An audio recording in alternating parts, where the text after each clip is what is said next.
Vous adorez qu'on vous raconte nos histoires d'amour en Corée. Mais faut savoir qu'il n'y a pas eu que des histoires de love en Corée, mais aussi des histoires plutôt étranges. Et aujourd'hui, on a décidé de tout vous raconter. Les vidéos qui marchent le plus sur notre chaîne YouTube, c'est toutes nos histoires de drague en Corée du Sud. Ça met de l'espoir de voir que deux baleineaux peuvent se faire accoster en Corée. Non, de thon. C'est le plus gros rassemblement de thon jaune au monde. Il y a aussi des personnes très creepy et très étranges qui sont venues nous aborder dans les rues en Corée du Sud. Qu'on appelle plus communément les pervers ou les stalkers. Il faut savoir qu'en Asie, il y en a beaucoup, dans le monde entier aussi, mais on en a croisé beaucoup en Corée du Sud. Oui. Et aujourd'hui, on va vous en parler. Alors attention, on ne cherche pas à généraliser, là c'est qu'une expérience propre. On veut aussi faire cette vidéo parce qu'on sait que la Corée du Sud et le Japon c'est des pays qui sont connus pour être assez sûrs, ce qui est vrai. C'est des pays très très sûrs. Faut savoir qu'il n'y a pas de risque zéro quand vous allez dans ce genre de pays, faut juste faire très attention. Avec le recul, ça nous fait plus rire qu'autre chose, mais on n'en oublie pas la gravité des faits. On en a parlé lors de notre enquête sur les sasaeng, dont on vous disait justement que les lois ont mis énormément de temps, notamment en Corée du Sud, pour protéger les gens du stalking et des pervers. Figurez-vous que la loi a semblablement légèrement changé au début de cette année. Maintenant, il existe une loi contre le stalking. Parce qu'il faut savoir qu'avant, les stalkers avaient seulement une amende de 85 $, ce qui fait que c'est strictement rien du tout, donc ça les forçait un petit peu à refaire ce genre de choses. Maintenant, ils encourent une peine de prison entre 3 et 5 ans. Et avec une amende un petit peu plus élevée quand même. De quoi pimenter la soirée. Exactement. Ouais. On aurait dit Nico Saliagas et Sandrine Kietchi. C'est parti pour la première histoire. Cette histoire se déroule lors de notre premier voyage en Corée du Sud en 2016. Carla ne s'était pas réveillée, donc on était que deux avec Inès et on s'est dit tiens, on va faire le musée national de la guerre. Je vous invite vraiment à aller le voir à Séoul, il est incroyable. Alors on a trop kiffé. On déteste les musées. Hein. On s'est retrouvés dans le hall. Pendant qu'on commence à regarder un peu autour de nous, on se rend compte qu'il y a un mec qui arrête pas de nous fixer. C'était chelou. C'était le sosie officiel de l'acteur Yoon Bin. Et en fait, le gars s'approche et finit par nous demander une photo. Nous, à cette époque-là, comme on vous disait en 2016, il y a eu déjà plusieurs personnes qui sont venues nous demander des photos. Voilà, parce qu'on était étrangères, tout ça, mais le plus souvent, ce qui se passait, c'est qu'on prenait un selfie avec la personne. Et donc, au moment où on a voulu prendre le selfie avec cette personne, il a fait non, non, non, non, non. Donc, on comprenait pas, on était en mode genre oui, mais tu veux qu'on fasse quoi du coup? Le gars hurle sur Inès. La brune, tu dégages, genre. Donc, Inès part et je fais non, Inès, ne pars pas, et je me retrouve comme ça. Et j'étais trop gênée, j'étais en mode genre mais attends, mais il est en train de me prendre en photo seul, mais c'est bizarre. Ça a quand même duré au moins 1 minute où le gars la prend en photo et il a pas pris une photo, hein. Et il en a pris une dizaine. Et tu lui as lancé un regard. Et non, mais moi j'étais en mode genre mec, ça va là, j'ai compris, t'es un pervers, c'est pas possible. Dégage. Et après, ce qui fait qu'il me prend moi en photo, moi je prenais des photos comme ça. Il a rien dû se dire, je vais rien pouvoir faire de ces photos là. Après, il se casse, même pas un au revoir, tu sais, juste un. Il fait ouais. Et il s'en va. Normal. On est reparti regarder les rushs, les anciens rushs, on s'est dit c'est pas possible, on a dû en parler à un moment. On voit, moi je suis pas bien du tout. Ouais, t'étais pas bien. En mode genre c'est drôle. Pourquoi ça arrive qu'à nous les gens? Non, c'est bizarre, c'était très bizarre. Toi, Sixine, je sentais la peur dans ton regard, moi j'étais comme ça en mode hello, ça va, tu vas bien? J'ai peur de ce qui va. Qu'est-ce qu'il va faire avec ces photos? Je me demande bien ce qu'il va faire avec.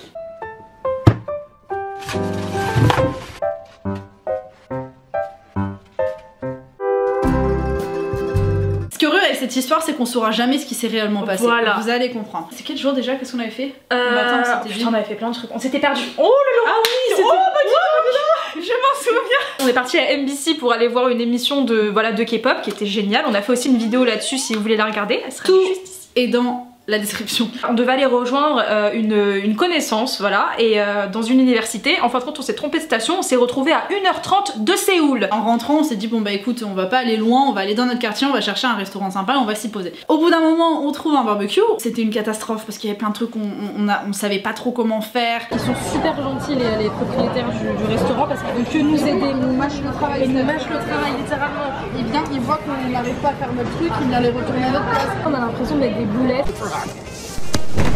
Bref, on va à la caisse pour payer. Il y a un jeune qui était là en fait au service mais qui nous a pas servi, qui faisait un job mi-temps, qui dit à la patronne en gros qu'il part et qu'il a fini sa journée. On vous avoue que dans ce genre de situation, on oublie qu'on est en Corée hein, et qu'on n'est pas en France et que c'est pas comme ça, tu parles pas aux gens comme ça, sinon ça peut amener à des quiproquos. Et c'est ce qui s'est passé justement parce qu'au moment où il a dit au revoir à sa patronne, nous, par réflexe français, on a dit annyeonghaseyo. Sauf que lui, bah, il a été un peu étonné parce qu'il s'attendait pas à ce que des étrangers lui répondent. Je l'ai regardé, je lui ai souri et j'ai fait comme ça, si parti le revoir. Donc lui il a bugué, il m'a regardé, il m'a fait comme ça, il est parti.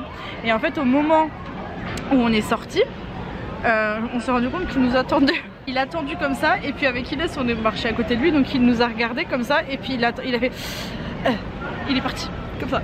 Et nous on était en mode ok. Et du coup on s'est dit bon bah peut-être qu'il était super timide et que je sais pas, il a cru qu'on l'avait dragué en lui disant au revoir, j'en sais rien, ou juste qu'il voulait se faire des amis étrangers, ouais, ou parler avec nous, faire son anglais. Ouais, franchement on saura jamais. On va dans un GS25, donc pour ceux qui connaissent pas, c'est les épiceries qui sont ouvertes 24 h sur 24 en Corée, c'est génial. On commence à chercher dans les rayons et là au fond on voit une petite tête. Grosse coïncidence, le gars dont vous parlez il y a 2 secondes. En fait on s'est rendu compte. Ouais. En fait je crois que lui aussi il était juste nous voir en mode vous me suivez. Et en fait du coup on est parti dans un rayon pour pas qu'il nous voit, vous voyez il est haut. Et en fait il est passé en sortant, donc on est juste devant la sortie. Quand il est passé devant, il s'est arrêté. Il nous a refait la même chose, il est arrivé devant nous, il a fait et il est reparti. Et je vous avoue qu'on ne sait toujours pas. Il voulait nous faire passer un message. Peut-être que c'était ça au final. Ouais.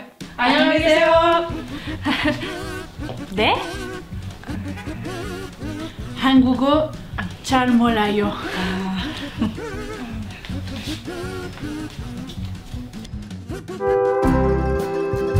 Cette histoire les gars, pour moi personnellement, je sais pas toi, mais je crois que c'est celle qui m'a fait le plus flipper. C'était vraiment horrible. Vous savez que j'ai bataillé longuement pour aller voir des centres équestres et j'ai fini par trouver un centre équestre à Busan. Donc faut savoir qu'il était à plus d'1 h 30 en bus de notre logement. C'était extrêmement loin. Il se trouve que le jour où on a choisi d'y aller, il s'est mis à pleuvoir druc. On se rend compte qu'ils ne veulent pas qu'on accède au centre équestre. Bref, cette journée-là commençait très mal. On décide de reprendre un bus pour rentrer, sauf qu'on se trompe de bus et on se retrouve dans un endroit totalement paumé. Dans le quartier mécanique, il y avait que ça. Franchement, on devait être les seules étrangères à aller là-bas. Voilà où on en est, à marcher dans des rues avec aucun... Qu'est-ce que c'est que ces choses? Ah là, vous vouliez de l'insolite? Mais ben, malgré nous, on en donne, hein? Grave. Oula, il est en train de faire des... Il est ouf lui. On décide d'aller s'abriter et manger au premier 7-Eleven qu'on trouve. Et alors qu'on commence à choisir ce qu'on allait manger, un mec un peu bizarre qui fait que en fait nous regarder dans la tête. Regardez, tourne la tête. Et le truc moi qui m'a traumatisé, c'est que je sais qu'il était très grand. On allait vers les micro-ondes et là il commence à nous suivre. Parce qu'il faut savoir que ce 7-Eleven était très grand, donc il y avait une partie pour manger. Le gars se met littéralement à côté de nous. De base, il avait pas prévu de rester manger parce qu'il a juste pris un petit truc à grignoter et en fait il avait pas besoin de s'asseoir au restaurant entre guillemets. C'est quand il a vu que nous on se dirigeait pour faire réchauffer nos affaires qu'il est revenu et qu'il a décidé de s'asseoir à quelques tables derrière nous. Il était pas net. Une aura et une pression, genre mais vraiment mais horrible. Nous on commence à manger jusqu'au moment où il décide de se lever et vraiment je vous jure il s'est mis à même pas 2 mètres face à moi, essayer de manger avec quelqu'un qui vous regarde comme ça, qui te regarde de haut en bas. Imaginez-vous vraiment ce délire oppressant parce qu'il pleuvait comme pas possible, on avait les chaussettes trempées. Je me souviens il était assis sur son truc comme ça. Ah oui c'est ça le pire aussi, c'est qu'il les jambes écartées. Ah ouais, ça me met pas bien. Il était comme ça, il me regardait comme ça.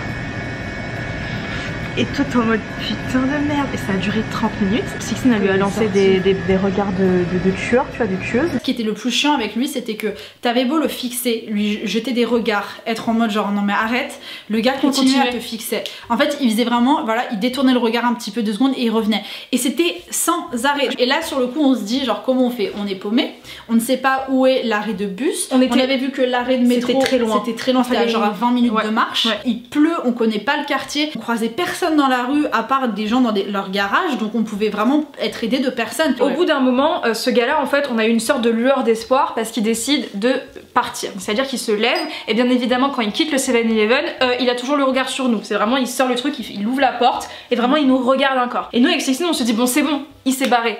Et en fait au bout d'1 minute on se rend compte que pas du tout. Il était en face, juste dans le trottoir, juste en face, donc sous la pluie hein. Vraiment il avait pas de parapluie ni rien du tout. Et juste il était comme ça. Non mais vraiment, ça fait vraiment super peur en vrai. Il était comme ça, mais vraiment avec sa clope. Et il nous regardait. Il était au passage piéton, il faisait que nous regarder. Il a sorti sa clope, il a commencé à fumer, il faisait que nous regarder, il a traversé. Et pendant qu'il traversait, il se retournait pour nous fixer. Et là depuis il est en train de fumer sa clope sur le trottoir en nous fixant. Et moi j'ai peur qu'ils nous attendent, hein, parce que moi je te dis, là il a vu qu'on mettait du temps. Non, mais on avait nos parapluies et on s'est dit s'il se passe quelque chose on le tape avec nos parapluies. On décide de checker sur nos téléphones exactement le chemin, c'est-à-dire là on part à gauche, on part à droite, on part à gauche, comme ça au pire si on court on sait où on va. Et donc on décide de ressortir. Pendant 15 minutes on a juste regardé le sol et on était comme ça avec notre truc et on se parlait même pas en fait, juste on marchait très vite. Et au moment où on s'est retourné, bah il y avait personne derrière nous. Et on s'est demandé avec Sixtine, imagine en fait ce gars, il c'était pas la première fois qu'il nous suivait, il a toujours été là dans nos vies quoi.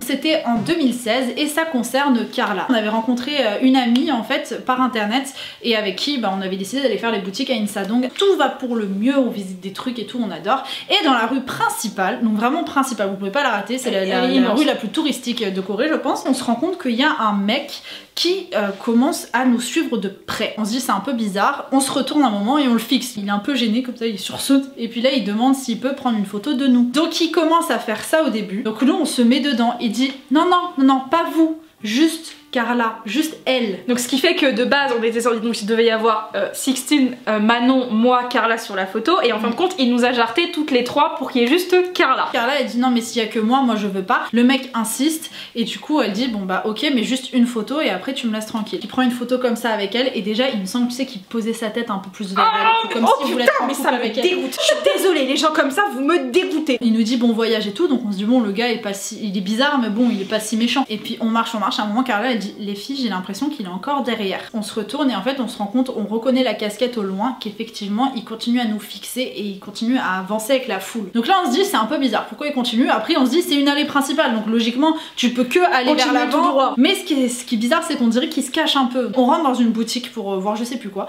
on ressort de la boutique et là Carla elle était vraiment pas bien, elle dit les filles là par contre ça me fait vraiment peur, il est encore là. Elle dit regardez juste à droite et là il y avait un poteau, le gars il était adossé au poteau et il fixait Carla. Quand il voit que Carla le fixe aussi, il fonce sur elle et il lui dit est-ce qu'on peut reprendre une photo? Et là Carla elle dit mec t'as déjà pris une photo? Non bon, tu vois. Genre dégage quoi. Et le gars insiste, il dit non s'il te plaît juste une photo, Hanbunman, juste une photo. On dit non ça suffit maintenant, au revoir c'est gentil mais non. Et plus on avançait plus on se rendait compte que le mec continuait de nous suivre mais se cachait de plus en plus. On se dit bon vous savez quoi, on va rentrer dans un magasin et on va vraiment voir si c'est bien ce qui est en train de se passer. Donc on rentre dans une boutique, donc on dit à Manon et Carla de rester bien toutes les deux et nous avec Sixtine je me souviens très bien on se retourne, on regarde dehors et on voit personne. Je vois qu'il y a une toute petite ruelle mais vous savez sans issue sur la gauche. C'est comme dans les films. La tête. Le gars il attendait en regardant les passants. Il est venu vers nous et il nous dit photo tu sais encore et nous là par contre avec Sixtine on a pété un câble et là on lui a dit non par contre tu dégages, on l'a dit non. Il a fini par prendre légèrement peur, il a dit ok et il a décidé de partir. Heureusement qu'elle était pas toute seule quoi et qu'on était plusieurs. Mais ça pour moi c'est vraiment le cliché du stalker et le cliché du pervers que t'as aussi dans les mangas japonais. Ouais c'est ça, à la limite voilà comme on disait avec surtout que le gars il s'est caché dans une ruelle. Qu'est-ce qu'il attendait dans la ruelle sérieux? Et là qui va là. J'espère que ces petites histoires vous ont plu. Voilà, comme on vous disait, on a vraiment essayé de faire ça avec humour, même si c'est un sujet qui est quand même très grave et on le répétera jamais assez. Faites attention. Ne faites pas confiance au premier inconnu que vous allez croiser, ça c'est vraiment la règle générale dans le monde entier. Partout. N'hésitez pas dans les commentaires si vous êtes déjà allé en Corée du Sud ou si vous êtes allé dans un autre pays dans le monde, si vous avez eu affaire à des pervers ou à des stalkers. C'est un peu glauque mais ça nous intéresse. Alerte psychopathe. Et les pervers on en a des fois dans les commentaires aussi, surtout sur Inès. Oh putain mais vous êtes dégueulasse. Rangez votre machin là, c'est quoi ça? En tout cas à très vite pour la prochaine vidéo. N'hésitez pas à nous suivre sur les réseaux sociaux. Voilà, Instagram s'affiche ici, VeryFrenchRip avec 2P. Je pense que vous commencez à être habitués depuis qu'on vous tanne avec ce compte, mais il faut vraiment nous suivre. On arrive bientôt à 10 000 abonnés. Oh, ça serait un truc incroyable de pouvoir accéder au swipe up. Restez jusqu'au bout de cette vidéo parce qu'on a prévu un petit truc assez drôle. Mesdames et messieurs, les pervers anonymes.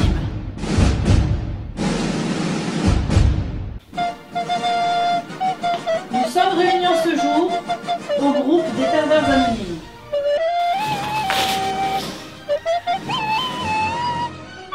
Peggy 18. double vitrage quand même. Oh, des policiers coréens. L'intermittence du spectacle, les amis. Et ok, voilà. Ah, ça m'angoisse d'avoir un truc dans le nez, j'ose plus respirer. Le mieux c'est mettre dans la gencive. C'est comment déjà?